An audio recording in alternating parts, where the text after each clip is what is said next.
ಸ್ನೇಹಿತರೆ, ಮೀಡಿಯಾ ಮಾಸ್ಟರ್ಸ್ಗೆ ಸ್ವಾಗತ ಸುಸ್ವಾಗತ.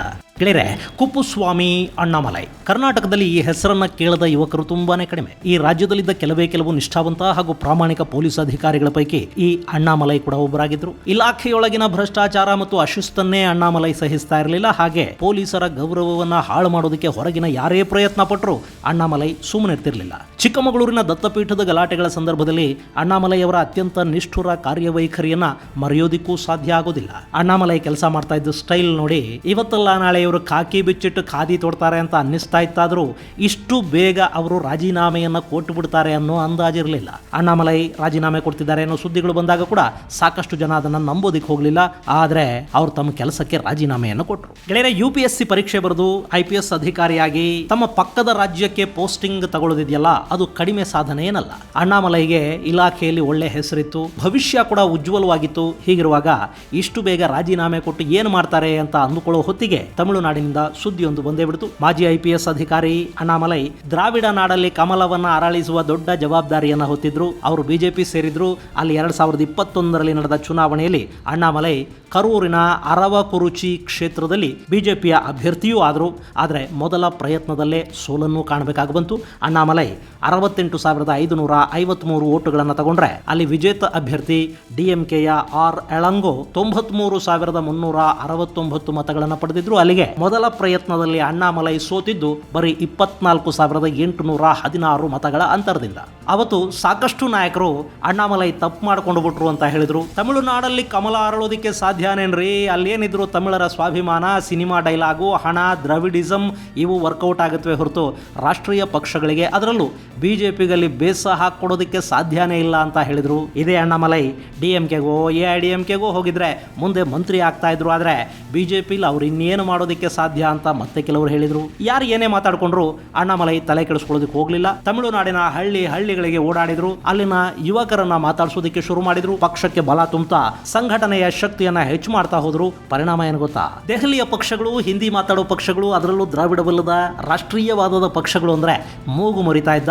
ತಮಿಳು ಅಸ್ಮಿತೆಯನ್ನ ಬಿಟ್ಟು ಮತ್ತಿನ್ನೇನು ಗೊತ್ತಿಲ್ಲ ಅನ್ನೋ ತರ ಇದ್ದ ತಮಿಳುನಾಡಲ್ಲಿ ನಿಧಾನವಾಗಿ ಕಮಲದ ಎಸಳುಗಳು ಕಾಣಿಸ್ಕೊಳ್ಳೋದಕ್ಕೆ ಶುರು ಮಾಡಿದ್ವು. ಮೋದಿ ಗೋ ಬ್ಯಾಕ್ ಅಂತಿದ್ದ ತಮಿಳುನಾಡಲ್ಲಿ ಕಿಲೋಮೀಟರ್ ಗಟ್ಟಲೆ ಸಾಲುಗಟ್ಟಿ ನಿಂತು ಜನ ಮೋದಿ ಜಿಂದಾಬಾದ್ ಅಂತ ಘೋಷಣೆ ಕೂಗೋ ಥರದ ವಾತಾವರಣ ಕಂಡು ಬರೋದಕ್ಕೆ ಶುರುವಾಯಿತು. ಹಾಗಾದ್ರೆ ತಮಿಳು ನೆಲದಲ್ಲಿ ಕಮಲ ಅರಳಿಸೋದಕ್ಕೆ ಅಣ್ಣಾಮಲೈಗೆ ಸಾಧ್ಯವಾಗುತ್ತಾ? ಅಲ್ಲಿ BJP ಅಕೌಂಟ್ ಅನ್ನ ಅಣ್ಣಾಮಲೈ ನಾಯಕತ್ವ ಓಪನ್ ಮಾಡುತ್ತಾ? ಅಲ್ಲಿನ ಸವಾಲುಗಳೇನು ಅನ್ನೋ ಬಗ್ಗೆ ಒಂದಷ್ಟು ಮಾಹಿತಿಯನ್ನ ನಾವಿಲ್ಲಿ ನೋಡೋ ಪ್ರಯತ್ನ ಮಾಡೋಣ.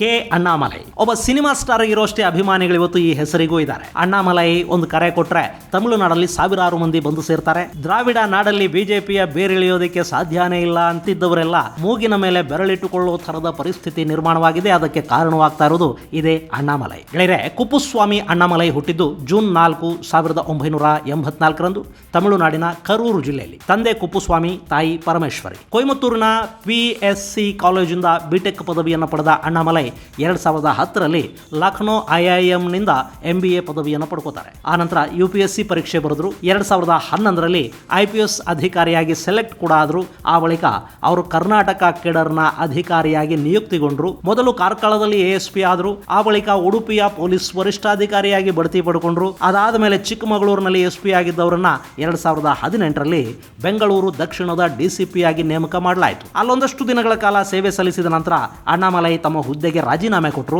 ಅದಾದ ಕೆಲ ತಿಂಗಳ ನಂತರ BJP ಸೇರಿದ್ರು. ಅಲ್ಲಿ ವಿಧಾನಸಭಾ ಚುನಾವಣೆಗೆ ಸ್ಪರ್ಧಿಸಿ ಸೋಲನ್ನ ಕಂಡ್ರು. ಆ ಬಳಿಕ ತಮಿಳುನಾಡು BJPಯ ಅಧ್ಯಕ್ಷರಾಗಿದ್ದ ಮುರುಗನ್ ಅವರನ್ನ ಕೇಂದ್ರದಲ್ಲಿ ಮಂತ್ರಿ ಮಾಡಿದ BJP ಆ ಜಾಗಕ್ಕೆ ಅಣ್ಣಾಮಲೈ ಅವರನ್ನ ತಂದು ಕೂರಿಸಿತು. ಇದು ತಮಿಳುನಾಡಿನ BJP ಪಾಲಿಗೆ ಒಂದು ದೊಡ್ಡ ಗೇಮ್ ಚೇಂಜಿಂಗ್ ನಿರ್ಧಾರ ಅಂತ ಅನ್ನಿಸ್ಕೊಂಡು ಬಿಡ್ತು.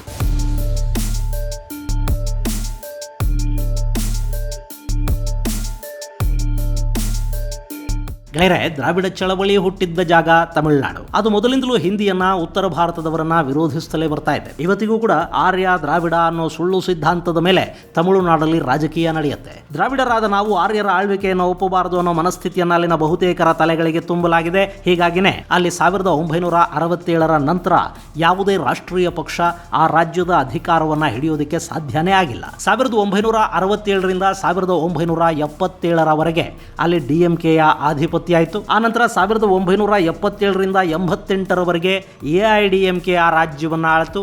ಅದಾದ ಮೇಲೆ ಮತ್ತೆ DMK, ಮತ್ತೆ AIADMK, ಹೀಗೆ ತಮಿಳುನಾಡನ್ನು 1967ರಿಂದ DMK ಹಾಗೂ ಅಣ್ಣಾ DMK ಪಕ್ಷಗಳು ಆವರಿಸಿಕೊಂಡು ಕೂತಿವೆ. ಈ ಎರಡೂ ಪಕ್ಷಗಳ ಅಬ್ಬರದ ನಡುವೆ ರಾಷ್ಟ್ರೀಯ ಪಕ್ಷಗಳಾದ ಕಾಂಗ್ರೆಸ್ ಹಾಗೂ ಬಿಜೆಪಿಗಳಿಗೆ ಅಲ್ಲಿ ತಲೆ ಎತ್ತೋದಕ್ಕೆ ಸಾಧ್ಯನೇ ಆಗ್ತಿಲ್ಲ.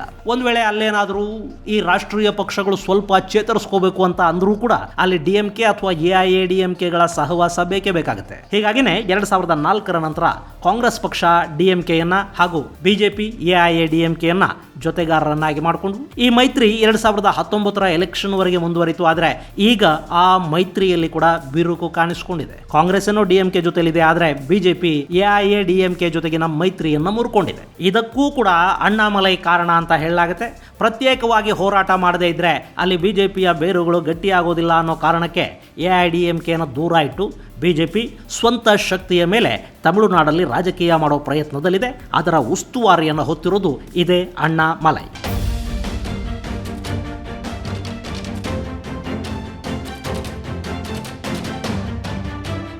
ಗೆಳೆಯರೆ, ತಮಿಳುನಾಡಲ್ಲಿ ರಾಷ್ಟ್ರೀಯವಾದದ ಮೂಲಕ ಪಕ್ಷ ಕಟ್ಟೋದಕ್ಕೆ ಸಾಧ್ಯ ಆಗೋದಿಲ್ಲ. ಹಾಗೆ ಅಲ್ಲಿನ ಅಸ್ಮಿತೆಯನ್ನು ಬಿಟ್ಟು ಹೊರಬರೋದಕ್ಕೂ ಆಗೋದಿಲ್ಲ. ಹೀಗಾಗಿ ಅಣ್ಣಾಮಲೈ ಅಲ್ಲಿ ಆಯುಧ ಮಾಡಿಕೊಂಡಿದ್ದು ತಮಿಳು ಪಕ್ಷಗಳ ಭ್ರಷ್ಟಾಚಾರವನ್ನ. ನೀವು ಆರಿಸಿ ಕಳುಹಿಸುವ ರಾಜಕಾರಣಿಗಳು ತಮಿಳು ಅಸ್ಮಿತೆಯ ಹೆಸರಲ್ಲೇ ಹೇಗೆ ಕೋಟಿ ಕೋಟಿ ಲೂಟಿ ಮಾಡ್ತಾ ಇದ್ದಾರೆ ನೋಡಿ ಅಂತ ಅಣ್ಣಾಮಲೈ ಹೇಳೋದಕ್ಕೆ ಶುರು ಮಾಡಿದ್ರು. DMK ನಾಯಕರ ಭ್ರಷ್ಟಾಚಾರದ ದಾಖಲೆಗಳನ್ನು ಬಿಡುಗಡೆ ಮಾಡ್ತಾ ಹೋದ್ರು. ಅದರ ಬೆನ್ನಲ್ಲೇ ಮಂತ್ರಿ ಬಾಲಾಜಿ ಸೆಂಥಿಲ್ ಅವರನ್ನ ಬಂಧಿಸಲಾಯಿತು. ಸ್ಟಾಲಿನ್, ಉದಯನಿಧಿ ಮುಂತಾದವರ ಬಗ್ಗೆ ಕೂಡ ಅಣ್ಣಾಮಲೈ ಮಾತಾಡೋದಕ್ಕೆ ಶುರು ಮಾಡಿದ್ರು. ಅಲ್ಲಿ ಪಕ್ಷವನ್ನು ಕಟ್ಟೋದಕ್ಕೆ ಇದಿಷ್ಟೇ ಸಾಕಾಗ್ತಾ ಇರಲಿಲ್ಲ. ತಮಿಳರ ನಿರೀಕ್ಷೆಗಳು ಬೇರೆನೇ ಇದ್ವು. ಹೀಗಾಗಿ ನೇರವಾಗಿ ಜನರ ಬಳಿಗೆ ಹೋಗೋದಕ್ಕೆ ಅಣ್ಣಾಮಲೈ ಅಲ್ಲೊಂದು ಯಾತ್ರೆಯನ್ನ ಕೈಗೆತ್ಕೊಂಡ್ರು. ಅದರ ಹೆಸರು ಎನ್ಮಣ್ ಹೆಣ್ಣು ಮಕ್ಕಳ ಯಾತ್ರೆ.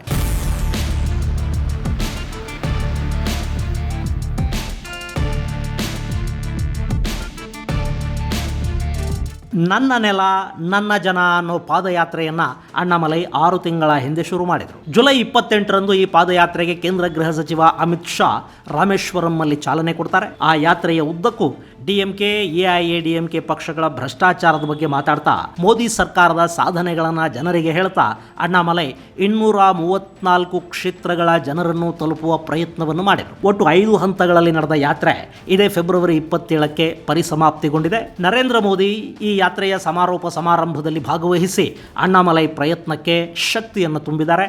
ಹಾಗೆ ಸಾರ್ವಜನಿಕ ಸಮಾರಂಭದಲ್ಲಿ MGR ಹಾಗೂ ಜಯಲಲಿತಾ ಅವರನ್ನ ನೆನಪು ಮಾಡಿಕೊಳ್ಳುವ ಮೂಲಕ ಪ್ರಧಾನಿ ಮೋದಿ AIADMK ಮತಗಳು ಮತ್ತು DMK ವಿರೋಧಿ ಮತಗಳನ್ನು ಒಟ್ಟುಗೂಡಿಸುವ ಸಣ್ಣ ಪ್ರಯತ್ನಕ್ಕೆ ಕೂಡ ಕೈ ಹಾಕಿದ್ದಾರೆ. ಆದರೆ ಇದೆಲ್ಲ ಅಲ್ಲಿ ಎಷ್ಟರ ಮಟ್ಟಿಗೆ ಫಲ ಕೊಡುತ್ತೆ ಅನ್ನೋದಕ್ಕೆ ಕಾಲಾನೇ ಉತ್ತರಿಸಬೇಕು.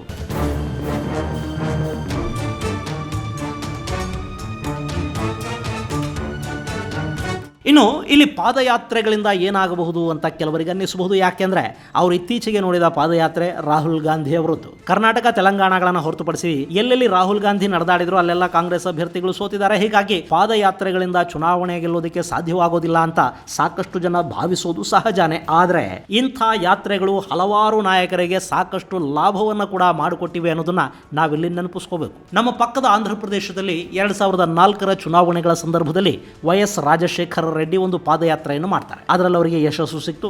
ಇನ್ನು ಅದೇ ಕೆಲಸವನ್ನ 2019ರ ಚುನಾವಣೆಯ ಹೊತ್ತಿಗೆ ರಾಜಶೇಖರ ರೆಡ್ಡಿ ಅವರ ಮಗ ಜಗನ್ಮೋಹನ್ ರೆಡ್ಡಿ ಮಾಡಿದ್ರು. ಅಲ್ಲಿ ಕೂಡ ಅವರಿಗೆ ಯಶಸ್ಸು ಸಿಕ್ತು. ಬೆಂಗಳೂರಿನಿಂದ ಬಳ್ಳಾರಿವರೆಗೆ ಕಾಂಗ್ರೆಸ್ ಒಂದು ಪಾದಯಾತ್ರೆಯನ್ನು ಮಾಡ್ತು. ಅದು ರಾಜ್ಯದಲ್ಲಿ ಸಿದ್ದರಾಮಯ್ಯ ಮುಖ್ಯಮಂತ್ರಿ ಆಗೋ ಹಾಗೆ ಮಾಡ್ತು. ಇನ್ನು ಕಾಂಗ್ರೆಸ್ನ ಅಧಿನಾಯಕ ರಾಹುಲ್ ಗಾಂಧಿ ಕೂಡ ಮೊದಲ ಭಾರತ್ ಜೋಡೋ ನಂತರ ಈಗ ಭಾರತ್ ಜೋಡೋ ನ್ಯಾಯ ಯಾತ್ರೆಯನ್ನ ಕೈಗೊಂಡಿದ್ದಾರೆ.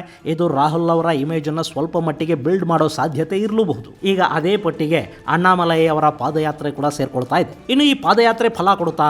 ಆ ಲಕ್ಷಣಗಳು ಈಗಾಗಲೇ ಅಲ್ಲಿ ಕಾಣಿಸೋದಕ್ಕೆ ಶುರುವಾಗಿವೆ. ಅಲ್ಲಿನ ಮಾಜಿ ಮುಖ್ಯಮಂತ್ರಿ O ಪನ್ನೀರ್ಸೆಲ್ವಂ ತಮ್ಮ AIADMK OPS ಅನ್ನ NDA ಕೂಟಕ್ಕೆ ಸೇರಿಸಿದ್ದಾರೆ. ಮುಂದಿನ ಅವಧಿಗೂ ಮೋದಿನೇ ಪ್ರಧಾನಿಯಾಗಬೇಕು ಅಂತ ಪನ್ನೀರ್ಸೆಲ್ವಂ ಹೇಳೋದಕ್ಕೆ ಶುರು ಮಾಡಿದ್ದಾರೆ. ಹಾಗೆ ತಮಿಳು ಮನಿಲಾ ಕಾಂಗ್ರೆಸ್ ಕೂಡ ಅಣ್ಣಾಮಲೈ ಜೊತೆ ಕೈ ಜೋಡಿಸಿದೆ. ಪುದಿಯ ತಮಿಳುಗಳ್ ಅನ್ನೋ ಪಕ್ಷ ಬಿಜೆಪಿಯ ಮೈತ್ರಿಯನ್ನ ಬಯಸಿ ಬಂದಿದೆ. ಹಾಗೆ AIADMK ಪಕ್ಷದ 15ಕ್ಕೂ ಹೆಚ್ಚು ನಾಯಕರು ಅಣ್ಣಾಮಲೈ ನೇತೃತ್ವದಲ್ಲಿ ಬಿಜೆಪಿಯನ್ನೇ ಸೇರಿಕೊಂಡು ಬಿಟ್ಟಿದ್ದಾರೆ. ಇನ್ನು ಮೊನ್ನೆ ಅಲ್ಲಿ ನಡೆದ ಸರ್ವೆ ಒಂದು ಹೇಳೋ ಪ್ರಕಾರ ತಮಿಳುನಾಡಲ್ಲಿ ಕೇವಲ 3% ಮಾತ್ರ ಓಟು ಪಡೆಯುತ್ತಿದ್ದ ಬಿಜೆಪಿ ಈಗ ಅಣ್ಣಾಮಲೈ ಯಾತ್ರೆಯ ನಂತರ ತನ್ನ ಮತಗಳ ಪ್ರಮಾಣವನ್ನ 18% ಏರಿಸಿಕೊಳ್ತಾ ಇದೆಯಂತೆ. ಇನ್ನು ಎಐಎಡಿಎಂಕೆ ಮತಗಳಿಕೆ ಪ್ರಮಾಣ 17% ಕುಸಿದಿದೆ. 37% ಜನ ಡಿಎಂಕೆ ಇರಲಿ ಅಂತ ಹೇಳಿದ್ದಾರೆ. ಅಲ್ಲಿಗೆ ಬಿಜೆಪಿಯ ಶಕ್ತಿ ತಮಿಳುನಾಡಲ್ಲಿ ಹೆಚ್ಚಾಗ್ತಾ ಹೋಗ್ತಾ ಇದೆ. ಅಲ್ಲಿ ಬಾರಿ ಒಂದು 5-6 ಕ್ಷೇತ್ರಗಳನ್ನು ಬಿಜೆಪಿ ಗೆದ್ದರೂ ಕೂಡ ಅದು ಆ ಪಕ್ಷದ ಪಾಲಿಗೆ ದೊಡ್ಡ ಸಾಧನೆ ಅಂತಲೇ ಅನ್ನಿಸ್ಕೊಳ್ಳುತ್ತೆ.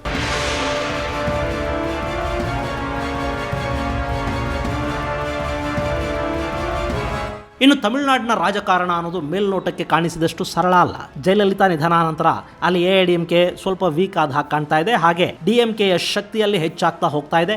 ಆ ಪಕ್ಷವನ್ನು ಮುನ್ನಡೆಸೋದಕ್ಕೆ ಸ್ಟಾಲಿನ್ ಇದ್ದಾರೆ. ಅವರ ಮಗ ಉದಯನಿಧಿ ಈಗಾಗಲೇ ಸಿದ್ಧವಾಗಿದ್ದಾರೆ. ತಮ್ಮ ಪ್ರಭಾವ ಉಳಿಸ್ಕೊಳ್ಳೋದಕ್ಕಾಗಿಯೇ ಡಿಎಂಕೆ ಸನಾತನ ಧರ್ಮದ ನಿಂದನೆ ಮಾಡುತ್ತೆ.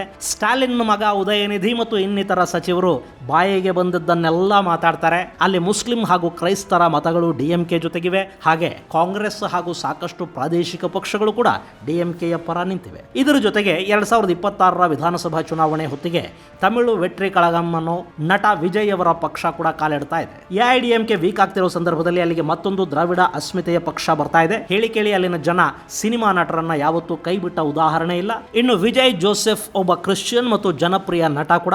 ಆತ ಕೂಡ ಅಲ್ಲಿಗಾಗಲೇ ಸಾಕಷ್ಟು ಚುನಾವಣಾ ಕಸರತ್ತುಗಳನ್ನ ಆರಂಭ ಮಾಡಿ ಆಗಿದೆ. ಸೊ ಅಲ್ಲಿನ ಜನ ನಾಳೆ ಡಿಎಂಕೆ ಬೇಡ ಅನ್ಸಿದ್ರೆ ವಿಜಯ್ ಪಕ್ಷವನ್ನು ಆಯ್ಕೆ ಮಾಡಿಕೊಳ್ಳುವ ಅವಕಾಶ ಕೂಡ ಇರುತ್ತೆ. ಇದೆಲ್ಲದರ ನಡುವೆ ಅಲ್ಲಿ ಅಣ್ಣಾಮಲೈಗೆ ಖಂಡಿತ ಯಶಸ್ಸು ಸಿಗುತ್ತೆ ಅಂತ ನಂಬಿರೋರು ಸಾಕಷ್ಟು ಜನ ಇದ್ದಾರೆ. ಆದರೆ ತಮಿಳುನಾಡು ಸಿನಿಮಾ ನಟರನ್ನ, ಪ್ರಾದೇಶಿಕ ಅಸ್ಮಿತೆಯನ್ನ, ದ್ರಾವಿಡ ಅಸ್ಮಿತೆಯನ್ನ ಇಷ್ಟು ವರ್ಷ ಆ ರಾಜ್ಯವನ್ನಾಳಿದ ನಾಯಕರು ದೋಚಿಟ್ಟು ಚುನಾವಣಾ ಸಂದರ್ಭದಲ್ಲಿ ಹಂಚುವ ಹಣವನ್ನ ಇದೆಲ್ಲವನ್ನ ಮೀರಿಸಿ ತಮಿಳು ರಾಜಕೀಯ ಪಕ್ಷಗಳಿಗೆ ಅಣ್ಣಾಮಲೈ ಥ್ರೆಟ್ ಆಗ್ತಾರಾ? ತಮಿಳುನಾಡಲ್ಲಿ ಮತ್ತೆ ರಾಷ್ಟ್ರೀಯ ಪಕ್ಷವೊಂದು ಪ್ರಬಲಗೊಳ್ಳೋ ಹಾಗೆ ಅಣ್ಣಾಮಲೈ ಮಾಡ್ತಾರಾ?